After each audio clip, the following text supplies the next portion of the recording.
Drošības pilvens ir drošības pilvens pats par sevi.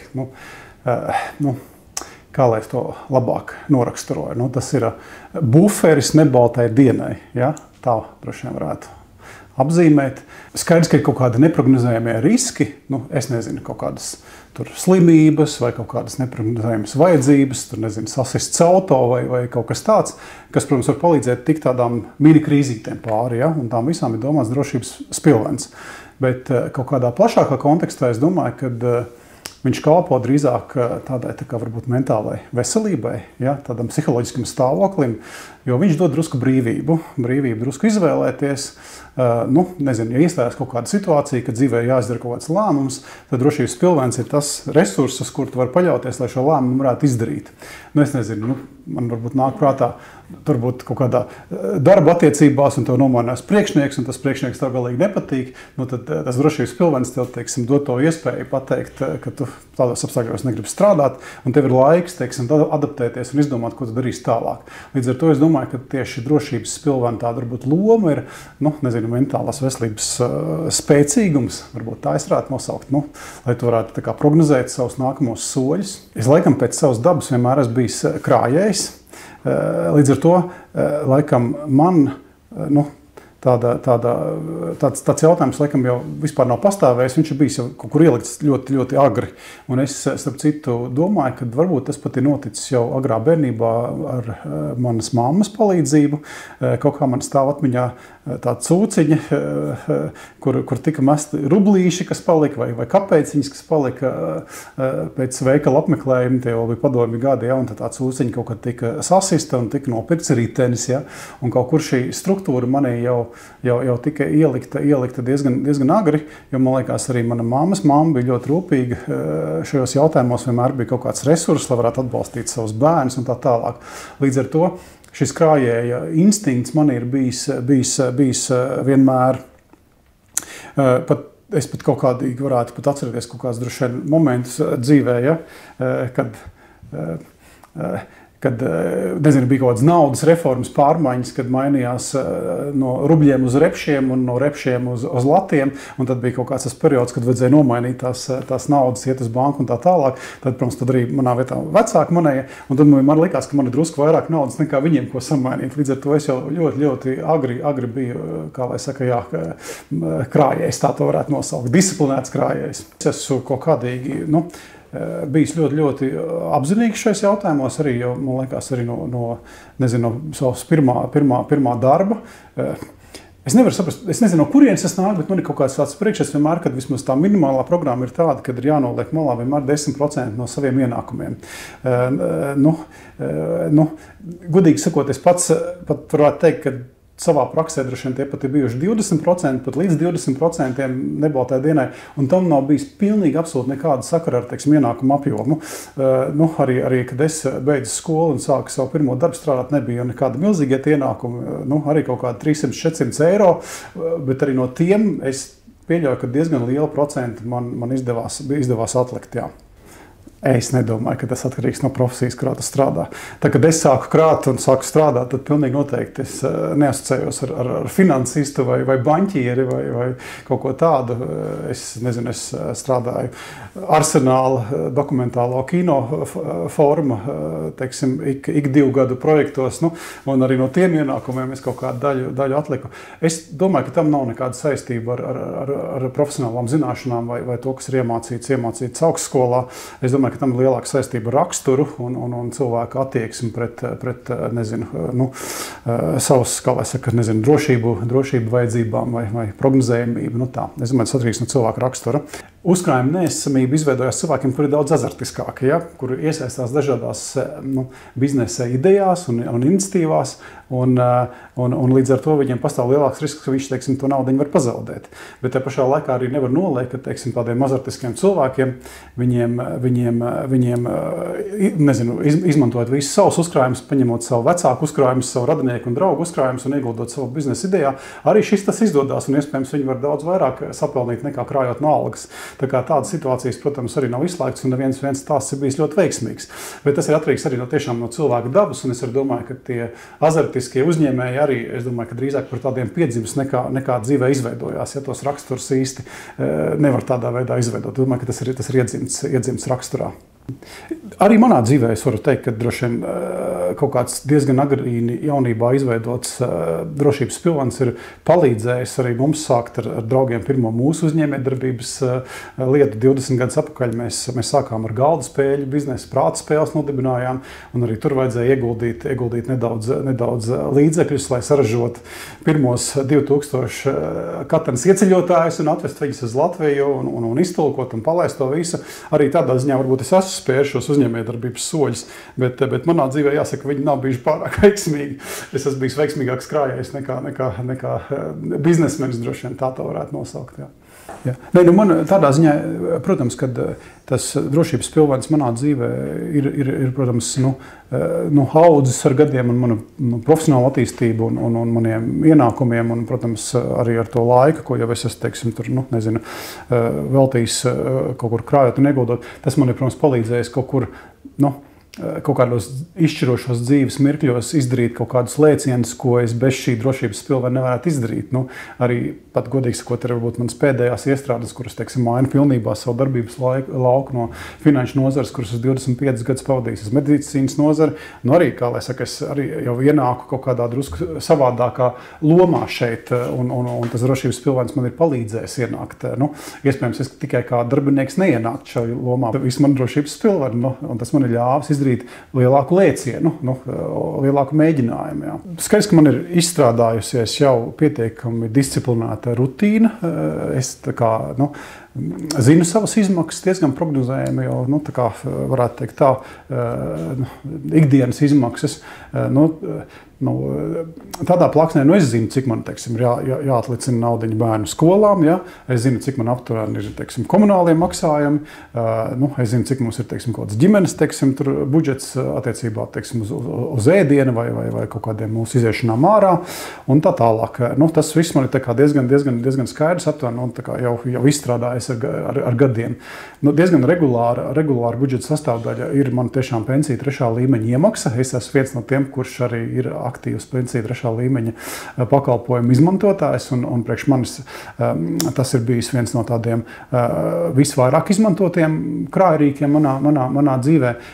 Es sāku to darīt, kā finansists arī, es teikšu godīgi, diezgan vēlu. 40 gados es sāku, varbūt drusku pirms 40, jo kaut kur tajā vienā mirklī tas stress man parādījās, ja? Kad nezinu, pie tiem 40 gadiem tie mani algas ienākumi sasniedz noteiktus griestus, un līdz ar to, es nevaru rēķināties, ka es varēšu saglabāt tādus ienākumus visu cauri līdz, teiksim, nezinu, pensijas vecumam. Skaidrs, līdz ar to es, protams, apzināti sapratu, ka šis ir tas moments, ka man tie uzkrājumi ir jāveido, un tas ir vēlu. Es nenoliekšu, ka vispār pie tā visa, ka es esmu bijis krājējis, teiksim, pensiju 3. līmeni, es tiešām kaut kad drusku pirms 40 gadiem tikai sāku izmantot.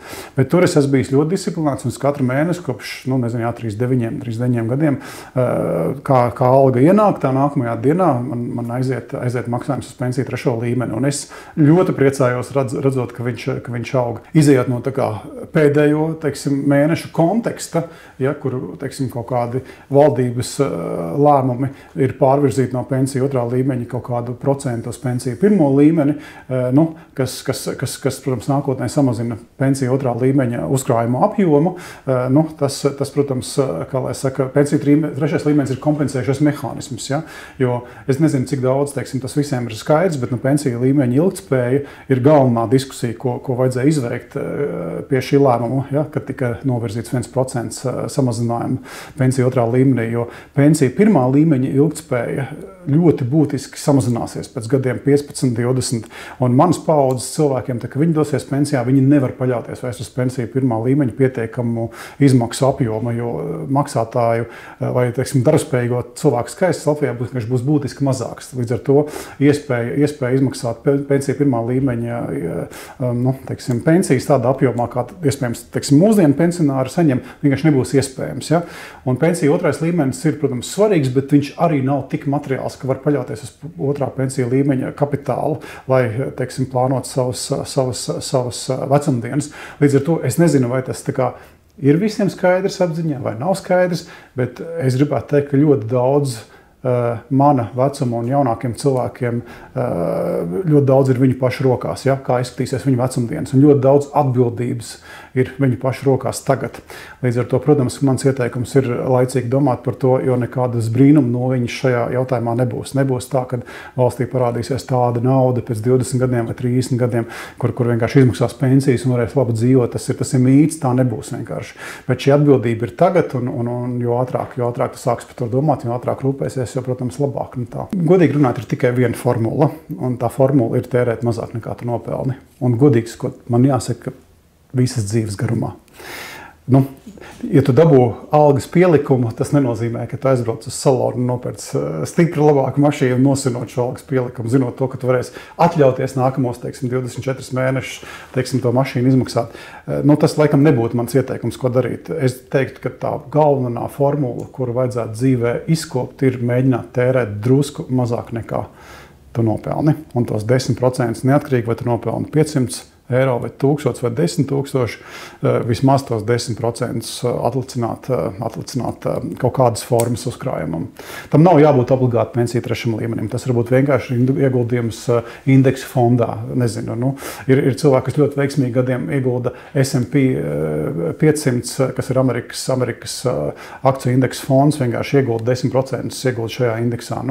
Tur ir labas atdeves, un šīs atdeves lielākoties ir virs inflācijas, un ja to dara 10 gadu vai 20 gadu ietvaros, tas kapitāls var iznākt pietiekami labs. Mans galvenais ieguldījuma rīks un uzkrājuma rīks ir pensija trešā līmeņa risinājums, un to es veicu tiešām jau gadus 7, un to es daru ar vienas bankas indeksu fondu palīdzību. Un tad paralēli, ja man kaut kas vēl paliek pāri pēc maniem ikdienas izdevumiem un manām iemaksām pensiju trešā līmenī, es arī esmu atvēris vienā no bankām ieguldījumu konta, kur arī es ieguldu kaut kādos, varētu teikt, tā indeksu fondos vai tajos saucamajos ETF-os. Tad varbūt tādas divas galvenās uzkrājuma un ieguldījuma vietas, ieguldījumu konts un pensiju trešais līmenis. Droši vien vienīga alternatīva, kuras es atbalstītu, alternatīva ieguldījuma veidi ir zināšanas un veselība. Ja? Kriptovalūta nav manējais lauciņš. Es, protams, saprotu ļoti, ka tā pasaule ir virtuāli interesanti un pietiekami sarežģīti, lai viņi būtu interesanti un tā, bet priekš manis tas ir kazino. Ja? Kriptovalūtas ir kazino, un tā vērtība kripto kaut kādam aktīvam ir tikai tik daudz, cik kāds cits tic tā vērtība un ir gatavs no tevis viņu nopirkt. Ja? Citas vērtības tur nav, tā kā priekš manis tā ir pārāk virtuāls aktīvs. Es neieguldu kriptovalūtās. Nekustamais īpašums, protams, ir viens no lielajām aktīvu klasēm, kur cilvēki krāj. Man diemžēl gan jāsaka, ka Latvijā cilvēki ir pārmērīgi domā par nekustamo īpašumu kā vienīgo gandrīz vai krāšanas veidu. Nekustamais īpašums ir viens no, un es teiktu, ka manā galvā droši vien pat vairs nav galvenais uzkrājuma veids. Nekustamam īpašumam ir visādas izmaksas. Ja? Viņai ir jāiegulda, viņš nolietojās, viņš tur aplūst. Varētu domāt par kaut kādu, stabilu īrnieku, bet tie īrnieki arī ir dažādi. Tā ir diezgan liela ņemšanās. Ja? Un arī nekustamais īpašums atkal. Tas ir liela aktīva klase, bet jautājums ir likviditāte. Ja tev notiek kaut kādas, situācija dzīvē, kur tev ir jāizdara ātri lieli lēmumi, kas var būt materiāli, tad nekustamais īpašums atkal nav likvīds. Ja? Tad, tev var jārēķinās, ka viņi pārdos ļoti lēti. Ja tu gribēsi ātri pārdot, vai arī tev būs jāgaida, labvēlīga tirgus situācija. Es nesaku, ka nē, bet priekš manis tas nav, mans favorīts. Es galīgi neuzskatu sev par profesionālu ieguldītāju. Es esmu pilnīgs absolūts amatieris, un es to apzinos, ja, tas jau vien ir labi. Ja. Man lielākie, piedzīvojami, un līdz ar to arī viņi nav bijuši paši lētākie, ir saistīti ar to, ka es esmu bijis, iedomājies, ka es varētu būt gudrāks par tirgu, ja? Un es esmu izdarījis impulsīvus, teiksim, lēmumus un izdarījis ieguldījumus, kur man liekas, jā, ka es ļoti labi izjūtu, kas tagad notiek. Ja? Man ir bijuši arī ļoti dārgi šādi lēmumi. Līdz ar to es pilnīgi noteikti neesmu, kā lai saka, profesionāls ieguldītājs. Droši vien, man ir bijuši mēģinājumi būt spekulatīvam ieguldītājiem, tā varētu to nosaukt, nevis profesionālam, ja? kas ir tieši varbūt tieši pretēja kvalitāte. Bet droši vien es varētu sev dēvēt, ka es esmu disciplinēts ieguldītājs. Un disciplīna gan ir kategorija, ko es ar šiem gadiem esmu, kā lai saka, uzskatu, ka viņi ir svarīgi. Ja? Tie paši 10% katru mēnesi no ienākumiem 10 gadu garumā ir ļoti, ļoti laba mehānika. Nevis mēģināt uzminēt, kad būs labākais laiks ieguldīt vai kad izdevīgākais laiks pārdot, lai pēc tam vēlāk nopirkt lēti. Es teiktu, ka šie visi šīs visas romantiskās idejas par to, ka es esmu gudrāks par to, kas notiks nākotnē, viņas ir ļoti, ļoti, ļoti spekulatīvas. Ja? Man diemžēl jāatzīst, ka man ir bijuši tādi mirkļi, ja? Kad man licies, ka es domāju, ka es zinu, ko es daru, un man viņi ir dārgi maksājuši. Bet disciplīna gan ir atmaksājusies. Ja? Tā kā disciplīna ir atmaksājusies, un tur nevajag nekādu profesionālitāti, tur vienkārši vajag disciplīnu. Ja? Tā kā katru mēnesi mēģināt atlicināt daļu no saviem ienākumiem, uzkrājumam un ieguldījumam. Es domāju, ka ir arī, ka mūsdienās, protams, ir neizsmeļams informācijas apjoms attiecībā uz ieguldīšanas iespējām, teorijām, taktikām, stratēģijām un tā tālāk. Bet, lai visu to novienkāršotu, es domāju, ka viss interesantākais veids, kādā veidā sevi izglītot, ir sarunā ar saviem draugiem. Ja? Jo katram ir kaut kāda pieredze, un kopā var pārnāt šo pieredzi un pilnveidot to izpratni par to, kādā veidā un ko darīt.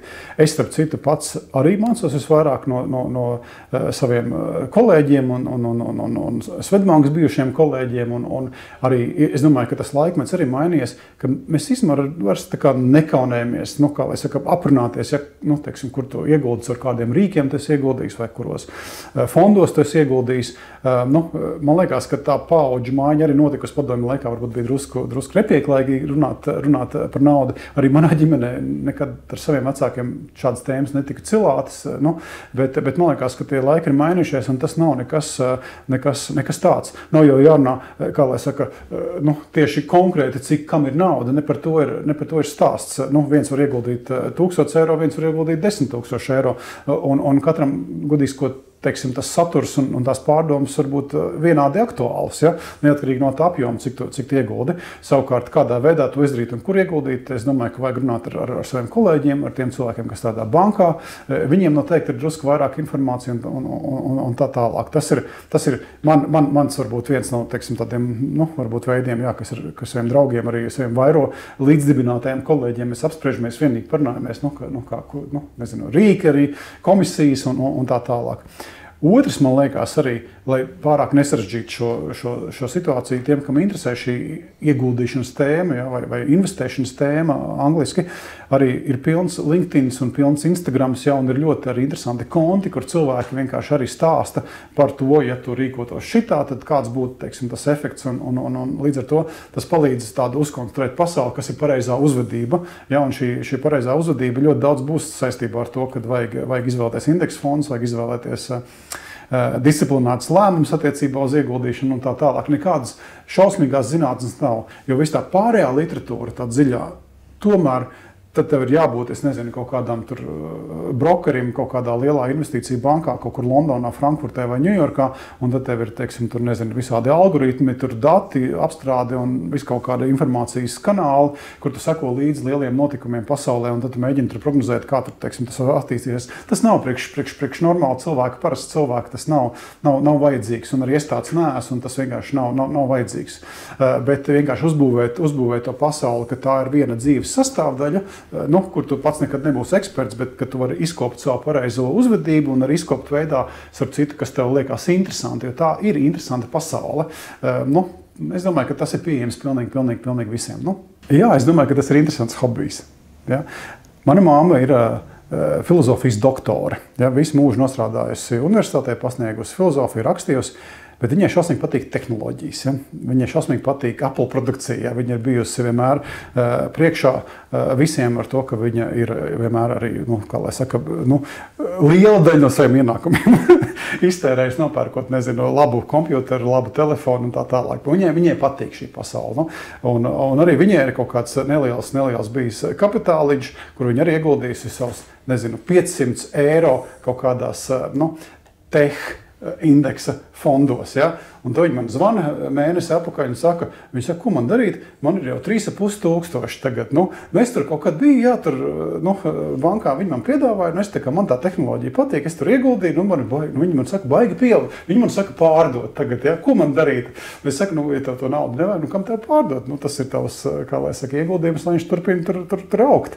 Bet, viņai arī, bet viņai nevis tas, ka viņi tur kaut kādīgi ļoti daudz nopelnīs, bet viņai ir interesanti, ja? Kas tur ir noticis, ja? Kas pa kompānijām, kāpēc šādas milzīgas pieaugums, un skaidrs, ka tur apakšā ir kaut kāds viss šis AI burbulis, kurš tur ir uzpūties pēdējā gada laikā, un viņi vienkārši ir kaut kad laikus iepriekš, tā, ka viņai patīk Apple produkcija un tehnoloģiskā attīstība, viņi ir ieguldījusi nelielu savu kapitāliņu, kurš jau ir pietiekami materiāls viņām, viņi domā, ko darīt. Tā kā tas varbūt arī interesants piedzīvojums ar kādreiz ar ļoti pozitīviem, pozitīvu rezultātu. Tā kā es domāju, ka mana mamma ir visveiksmīgākā ieguldītāja no visiem, ko es pazīstu. Viņi stipri veiksmīgāk par mani. Jā. Nē, es arī pilnīgi absolūti uzskatu, ka 50 eiro, es arī sāku 50 eiro, skaidrs, 50 eiro uzkrājums, un tiem cilvēkiem, kuriem, kā lai saka, vispār ir bail domāt par šo. Pensija 3. līmenis ir domāts viņiem. Ja? Tas ir ļoti labs rīks, vajag automatizēt savu, kā lai saka, kā alga iekrīt, tā 10%. Ja iekrīt 500 eiro algā, 50 eiro katru mēnesi ieguldās pensiju 3. līmeņa uzkrājušajā, teiksim, indeksā. Viņš ir pieejams ar 55 gadu vecumu. Viņu var turpināt maksāt iekšā, ja viņš uzreiz nav vajadzīgs, un daudz to turpina darīt līdz 65 gadiem. Tas ir visvienkāršākais uzkrājuma rīks, kurš ir domāts pilnīgi absolūti jebkuram. Un es tiešām iesaku to savā dzīvē ieviest pilnīgi visiem cilvēkiem. Es domāju, ka nav svarīgi, kurā vecuma vai dzīves posmā tu to sāc darīt. Ja? Un arī nav svarīgi monetārais apjoms, vai tas ir 10 eiro, vai 20 eiro, vai 50 eiro, vai 300 eiro, ko tu mēnesī var atlicināt uzkrājumiem. Es domāju, ka jo ātrāk sāks, jo labāks būs rezultāts. Un tas ir par ieradumu, tas ir par disciplīnu, tas ir par kultūru, tas ir par sevis vadīšanu. Un jo ātrāk tu izstrādāsi šo instinktu sevī, jo kurš var zināt, kas notiks pēc 5 gadiem.